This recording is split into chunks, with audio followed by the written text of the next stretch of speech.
नमस्कार। राज्य शिक्षा शोध एवं प्रशिक्षण परिषद बिहार पटना में आप सभी का स्वागत है। कैसे हैं मेरे प्यारे बच्चों?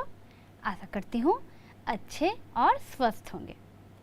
बच्चों, आपको याद है कि प्रीवियस क्लासेस में हमने क्या पढ़ा था? मैंने आपको अल्फ़ाबेट्स पढ़ाए थे, यानी लेटर ए से जेड तक। फिर हमने दो लेटर्स को पेयर करके कुछ वर्ड्स बनाए थे, याद है ना आपको? मैंने आपको सब नोट करवाया था और रिवीजन के लिए भी कहा था। तो बच्चों, जब हमने सारे अल्फ़ाबेट्स पढ़ लिए, पेयर करके लेटर्स को वर्ड बनाना भी सीख गए, तो क्यों ना आज हम कुछ ऐसा पढ़ें जो कि आपको पढ़ने में भी मज़ा आए और मुझे पढ़ाने में भी मज़ा आए। तो आज मैं क्या पढ़ाने वाली हूँ आपको पता है?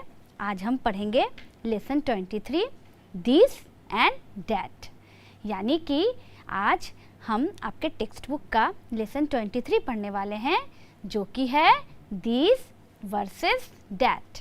तो बच्चों, रेडी है ना इस लेसन को मेरे साथ पढ़ने के लिए और इन्जॉय करने के लिए? तो आइए बच्चों, स्टार्ट करते हैं अपना लेसन दिस एंड दैट।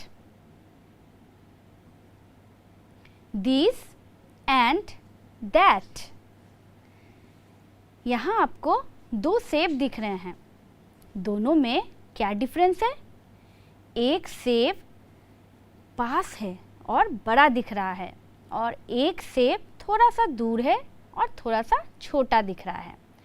तो आपको इस पिक्चर को देखकर क्या समझ में आ रहा है? दिस इज़ एन एप्पल, यानी कि जिस पिक्चर में मैंने उंगली से सेब को पास से पॉइंट आउट किया है, वहाँ हमने दिस का यूज़ किया है।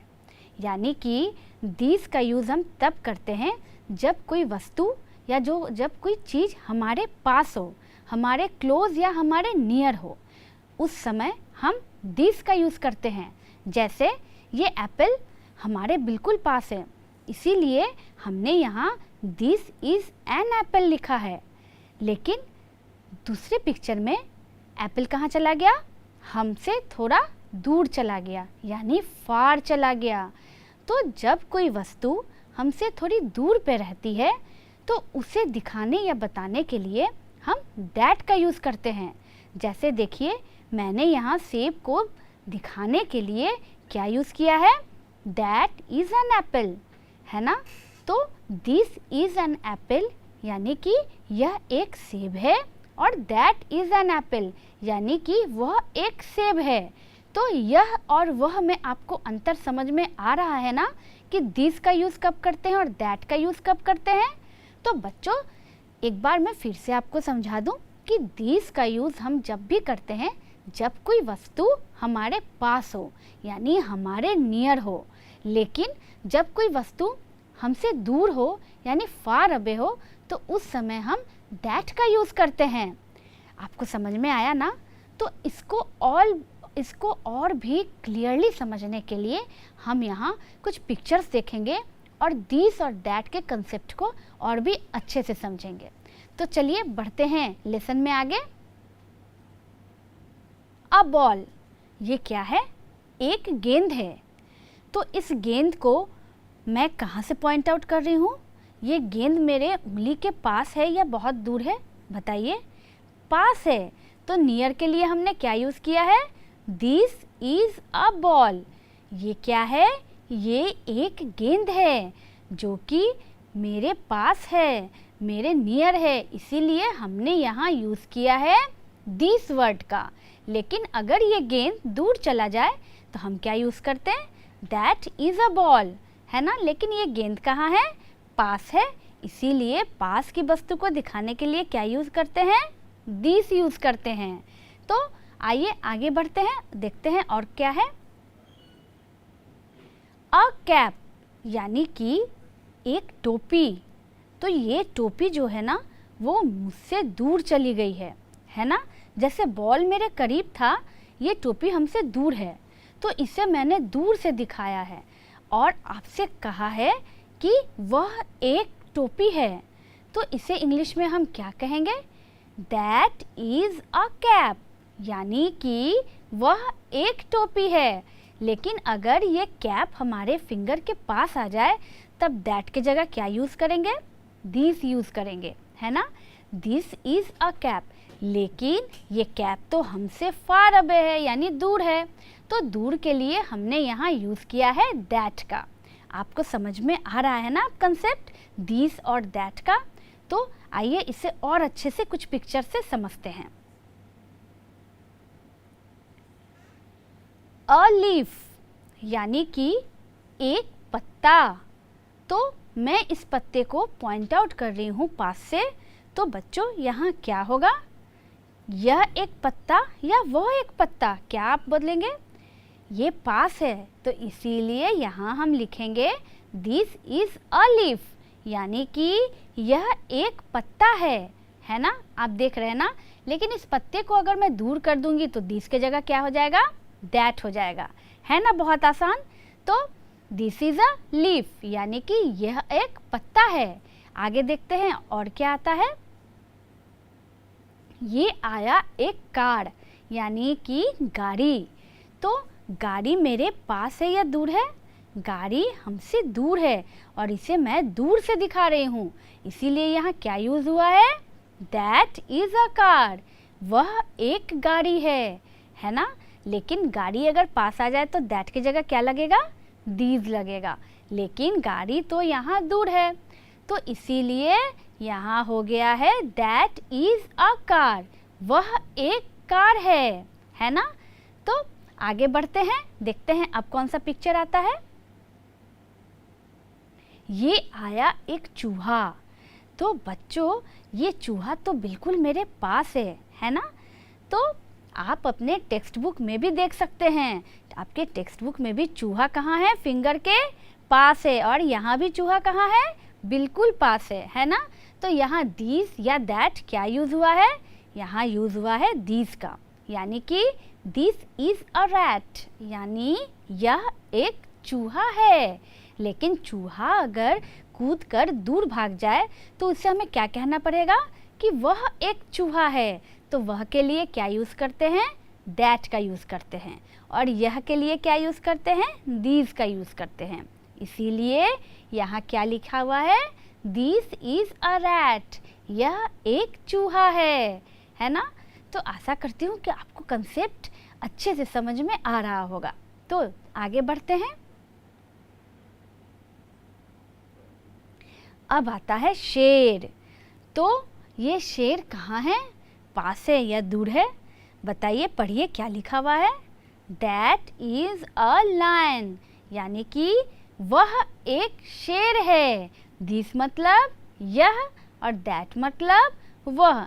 तो आप देख रहे हैं ना कि शेर कहाँ है, शेर मेरे फिंगर से दूर है, यानी मैं उसे दूर से दिखा रही हूँ। तो क्या हो जाएगा, दैट इज़ अ लायन, यानी कि वह एक शेर है। लेकिन शेर अगर कूद के पास आ जाए तो फिर हम क्या कहेंगे, दिस इज़ अ लायन, है ना। क्योंकि उस समय हम यह का यूज़ करेंगे, लेकिन अभी हम दूर है इसलिए वह का यूज़ कर रहे हैं। और वह को इंग्लिश में क्या लिखते हैं, दैट लिखते हैं। तो यहाँ क्या लिखा हुआ है, दैट इज़ अ लायन, यानी वह एक शेर है। तो प्यारे बच्चों, आशा करती हूँ कि आपको दीज और दैट अच्छे से समझ में आ गया होगा, है ना। तो अगर आपको दीज और दैट का डिफरेंस समझ में आ गया है तो अब मैं आपसे कुछ पिक्चर्स दिखाकर कुछ सवाल पूछूंगी। अब मैं देखती हूँ कि दीज और दैट आपको कितनी समझ में आई है। तो चलिए, रेडी है ना कुछ एक्सरसाइजेस के लिए? आइए कुछ पिक्चर्स देखते हैं और सवालों को हल करते हैं। डैश इज़ अ लीफ, यहाँ क्या है, एक लीफ है यानी पत्ता है, उसे मैं पास से दिखा रही हूँ। तो मुझे तो समझ में नहीं आ रहा है कि यहाँ दीज होगा या दैट होगा। जल्दी से मुझे आंसर बताइए कि यहाँ क्या होगा, दैट इज़ अ लीफ या दिस इज़ अ लीफ? बताइए, सोचिए, देखिए और बताइए। आइए देखते हैं इसके आंसर को। दिस इज़ अ लीफ, यानी कि यह एक पत्ता है। क्यों हमने यहाँ दिस का यूज़ क्यों किया बच्चों? हमने यहाँ दिस का यूज़ इसलिए किया क्योंकि ये पत्ता हमारे पास है, इसे हम पास से दिखा रहे हैं, है ना। और जब भी कोई वस्तु को हम पास से दिखाते हैं, नियर से या क्लोज से, तो उस समय हम क्या यूज़ करते हैं? दिस का यूज़ करते हैं। तो इसीलिए यहाँ दिस इज़ अ लीफ होगा, है ना। तो आगे बढ़ते हैं दूसरे पिक्चर पे, देखिए और समझिए। Dash is a car. तो ये कार जो है वो कहाँ है? पास में है बिल्कुल या दूरी पर है? तो जल्दी से इस पिक्चर को देखिए, समझिए और बताइए मुझे कि यहाँ मुझे क्या यूज़ करना चाहिए, दीज का या दैट का। यहाँ क्या यूज़ होगा, बता सकते हैं आप? उम्मीद करती हूँ कि आप बिल्कुल सही आंसर लिखे होंगे। यहाँ यूज़ होगा दैट का। क्यों? क्योंकि ये तो दूर है ना। तो आइए अपने आंसर को मिलाते हैं। दैट इज़ अ कार, यानी कि वह एक कार है। क्योंकि कार तो हमसे दूर है, तो दूर के लिए हम क्या यूज़ करते हैं? वह का। और वह का मतलब दैट, यानी कि वह एक कार है। दैट इज़ अ कार, है ना। तो आगे बढ़ते हैं और देखते हैं दीज और दैट अब आप सही लगाते हैं या नहीं। तो आइए आगे के पिक्चर को देखते हैं। Dash is a rat. यहाँ क्या होगा? दिस होगा ना। दिस इज़ अ रैट या दैट होगा? मुझे तो समझ में नहीं आ रहा है। अब मेरे कन्फ्यूज़न को आप ही दूर कर सकते हैं। बताइए जल्दी से कि यहाँ दिस होगा या दैट होगा। ये रैट है यानी चूहा, जो हमसे थोड़ी दूर पर है और उसे मैं दूर से दिखा रही हूँ।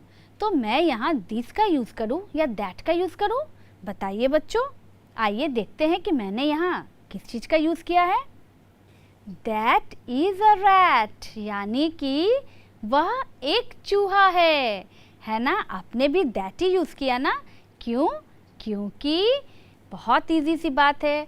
चूहा यहाँ कहाँ है? चूहा यहाँ मेरे पास नहीं है। चूहा को मैं दूर से दिखा रही हूँ, है ना। तो दूर के लिए क्या यूज़ होता है? दैट का यूज़ होता है। इसीलिए दैट इज़ अ रैट, यानी वह एक चूहा है ना। समझ में आ रहा है ना आपको एकदम क्लियरली। तो बढ़ते हैं आगे, देखते हैं अब आप सही जवाब देते हैं या नहीं। डैश इज़ अ बलून, यानी कि मुझे तो लग रहा है कि वह एक बलून है ना, या यह एक बलून है। दिस या दैट? जल्दी से आंसर बताइए, बहुत ही आसान है। तो जल्दी से आप अपने टेक्स्ट बुक में भरिए और मुझे बताइए कि यहाँ दिस होगा या दैट होगा। फिर हम अपने आंसर को मिलाएंगे। तो बच्चों जल्दी से बनाइए इसे, यहाँ दिस होगा या दैट होगा। आइए बढ़ते हैं अपने आंसर की तरफ, देखते हैं यहाँ क्या होगा। दिस इज़ अ बलून, यानी कि यह एक बलून है ना। ये गुब्बारा जो है वो बिल्कुल मेरे पास है और उसे मैं पास से दिखा रही हूँ। तो ये तो बहुत इजी है। पास के लिए हम क्या यूज़ करते हैं? दिस का यूज़ करते हैं, यानी यह का यूज़ करते हैं। यह एक गुब्बारा है। दिस इज़ अ बलून, इसीलिए हमने यहाँ दिस का यूज़ किया है। तो बच्चों आशा करती हूँ कि आपको दिस और दैट अच्छे से समझ में आ गया होगा, है ना, कि दिस का यूज़ कहाँ करते हैं और दैट का यूज़ कहाँ करते हैं। अब तो ये कंसेप्ट आपको क्लियर हो गया ना। तो अगर कंसेप्ट क्लियर हो चुका है तो बढ़ते हैं हम आगे के एक्सरसाइजेस पे, देखते हैं आगे और क्या है।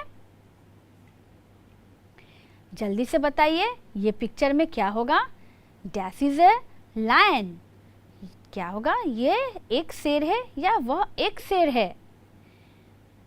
बताइए। आइए देखते हैं कि लायन के लिए हम यहाँ क्या यूज़ करेंगे, दिस या दैट। तो आंसर मिलाते हैं हम अपना। This is a lion. बच्चों जब शुरू में हमने लायन के बारे में पढ़ा था तो वो लायन हमसे कितनी दूर था, है ना। तो इसीलिए हमने पहले दैट का यूज़ किया था। लेकिन यहाँ लायन मेरे उंगली के पास आ गया है, यानी मेरे पास। तो यानी यह एक शेर है। तो क्या हो जाएगा? दिस इज़ अ लायन, यानी कि यह एक शेर है, ये मेरे पास है और इसीलिए हमने यहाँ दिस का यूज़ किया।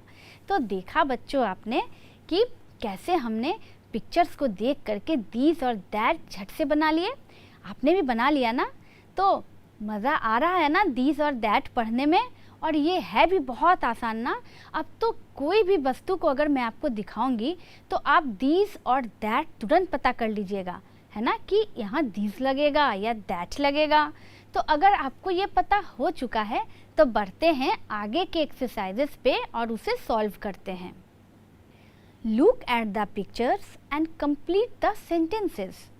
यहाँ कुछ पिक्चर्स दिए हुए हैं, कुछ चित्र दिए हुए हैं और कुछ अधूरे वाक्य हैं, यानी कि इन सेंटेंसेस को क्या करना है?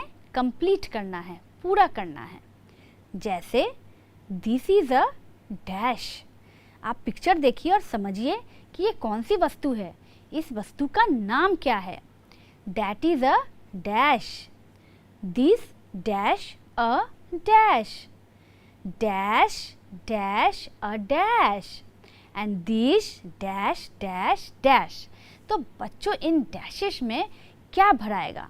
यहाँ मुझे टोपी दिख रहा है, एक घंटा दिख रहा है, एक बल्ला है, एक गेंद है और एक घोड़ा है। तो इन वस्तुओं को इंग्लिश में हम क्या कहेंगे? और कहीं कहीं दीज होगा या दैट होगा। इन सारे चीज़ों को लिख करके इन सेंटेंस को कंप्लीट करना है। तो ध्यान से इन पिक्चर्स को देखिए, सोचिए कि इनका नाम क्या होगा और इस ब्लैंक्स को जल्दी से कंप्लीट कीजिए। तो आइए देखते हैं कि इन ब्लैंक्स में क्या भराएगा। This is a cap. ये क्या है? यह एक टोपी है, क्योंकि ये पास है इसीलिए this is a cap. Cap यानी टोपी। दैट इज़ अ क्या होगा? बताइए, घंटा को इंग्लिश में क्या कहते हैं? दैट इज़ अ बेल, यानी कि बेल होगा यहाँ। वह एक घंटा है, यानी कि बेल है। तो बेल, यहाँ हम ब्लैंक्स में क्या लिखेंगे बच्चों? यहाँ हम लिखेंगे बेल, BELL, बेल, है ना। उसके बाद क्या है थर्ड में? दिस डैश अ डैश, यानी कि थर्ड पिक्चर को ध्यान से देखिए और बताइए कि ये क्या है? ये बल्ला है और बल्ला को इंग्लिश में क्या कहते हैं? बैट कहते हैं। क्योंकि ये बैट हमारे पास है इसीलिए यहाँ सेंटेंस में दीज का यूज़ हुआ है। तो है को इंग्लिश में क्या कहते हैं? इज़ कहते हैं। तो यहाँ क्या हो जाएगा? दिस इज़ अ बैट, यानी कि BAT, बैट यानी बल्ला, है ना। अब देखिए फोर्थ पिक्चर को। ये घोड़ा हमसे पास है या दूर है? दूर है ना। तो बच्चों यहाँ ब्लैंक्स में क्या क्या भराएगा? जल्दी से बताइए। बहुत अच्छा, यहाँ भराएगा दिस इज़ अ हॉर्स, यही ना? नहीं, दूर है तो क्या भरेंगे? That is a horse. Very good. तो बच्चों यहाँ हो जाएगा दैट इज़ अ हॉर्स। घोड़ा को इंग्लिश में क्या कहते हैं? हॉर्स कहते हैं, HORSE, हॉर्स। और क्योंकि ये दूर है इसीलिए हमने यहाँ यूज़ किया दैट का। तो जल्दी से भरिए, दैट इज़ अ हॉर्स, है ना। आप देख रहे हैं ना ध्यान से कि दिस का यूज़ कहाँ हुआ है और दैट का यूज़ कहाँ हो रहा है। तो अब आते हैं लास्ट वन पे। ये क्या है? ये एक बड़ा सा गेंद है और ये मेरे पास है। तो इसीलिए सेंटेंस में पहला वर्ड क्या लिखा हुआ है? दिस, यानी यह। तो बच्चों यह क्या है? यह एक गेंद है। तो क्या हो जाएगा? दिस इज़ अ फुटबॉल, है ना। और फुटबॉल का स्पेलिंग क्या होता है बताइए?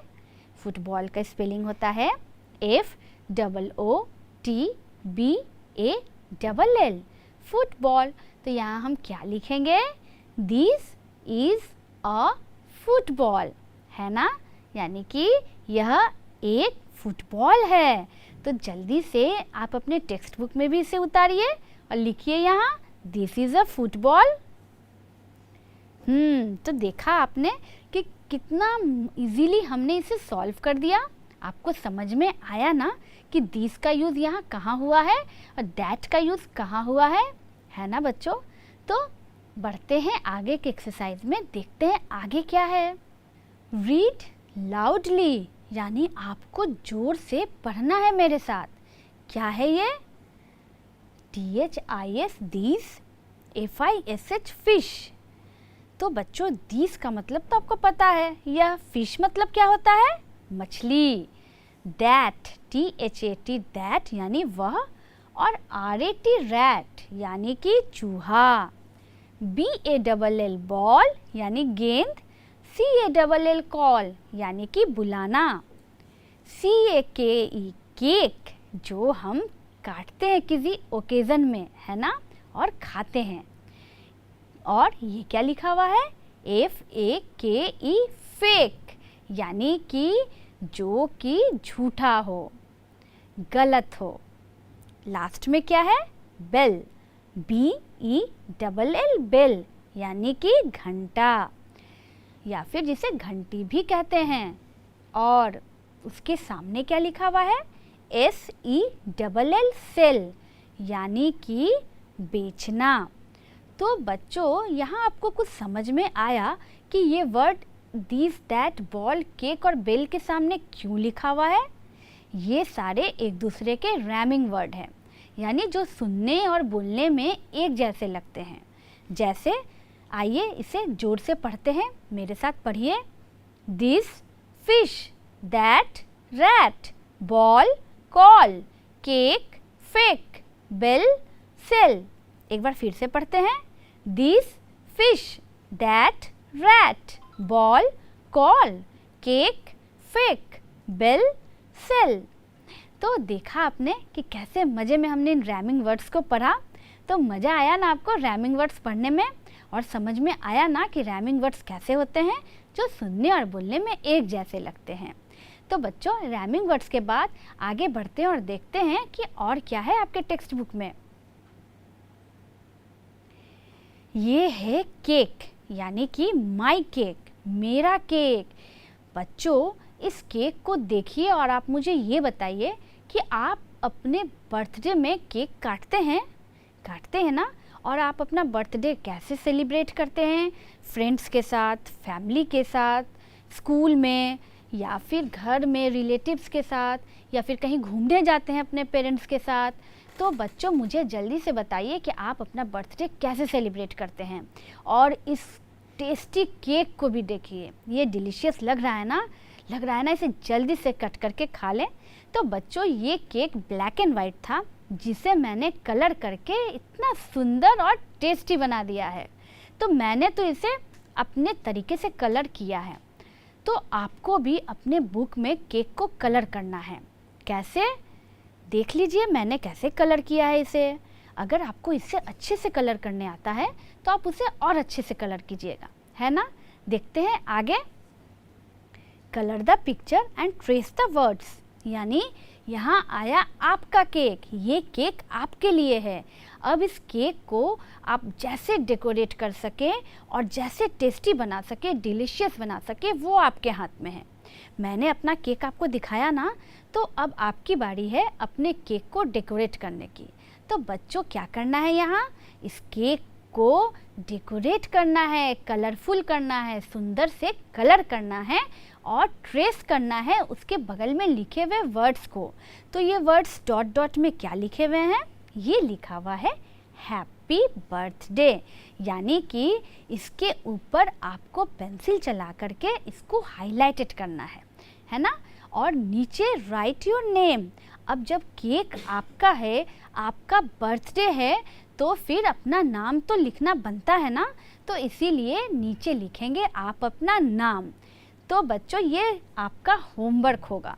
ये घर जा कर के आप अपना नाम लिखेंगे, हैप्पी बर्थडे को ट्रेस करेंगे और इस केक को कलर करके डेकोरेट करके इसे ब्यूटीफुल एंड ऐसा बनाएंगे कि तुरंत इसे कट करके खा लें।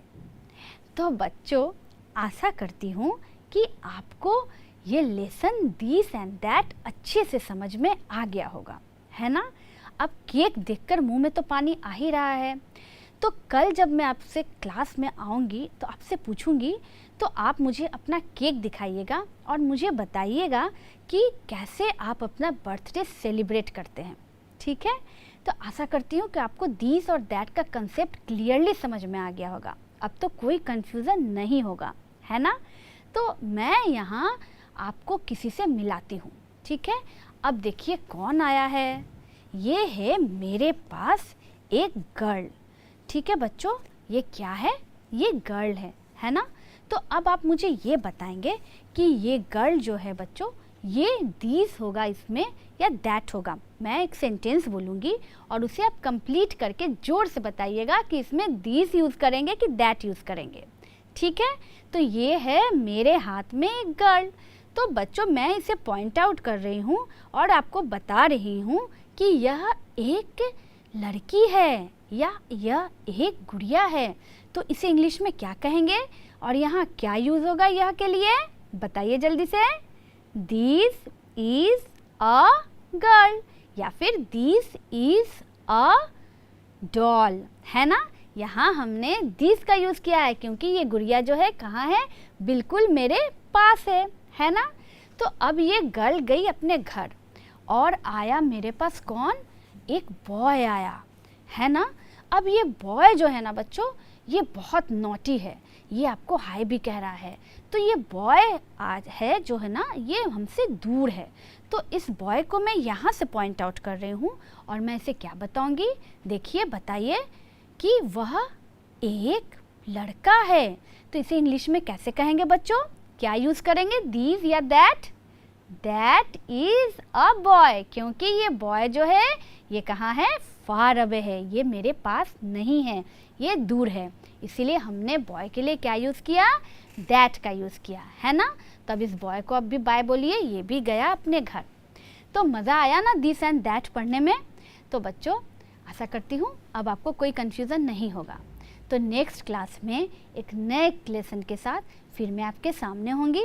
तब तक जो भी मैंने पढ़ाया उसे आप अपने टेक्स्ट बुक में रिवाइज भी करते रहिए और मज़े से पढ़ाई करते रहिए और खेलते रहिए। मैं आपसे फिर अगले क्लास में मिलूँगी। तब तक बच्चों take care and goodbye. Thank you.